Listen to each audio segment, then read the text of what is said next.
तो जय जोहार जय छत्तीसगढ़ संगवारी हो। आज तुम मन अपन मोहल्ला के नज़ारा दिखात हूँ। जो मोर घर दिखत ना बाइक के वो आगे वाला वो हरे मोर घर और ये हरे मोर मोहल्ला, ये हरे बजरंग बली के मंदिर।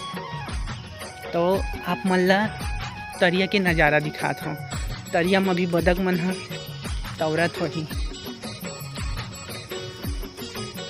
ये तरिया हमारे घर के सामने में तरिया है और आप मतलब बदक दिखाता हूँ। ये मेरे नंदीश्वर महादेव मंदिर।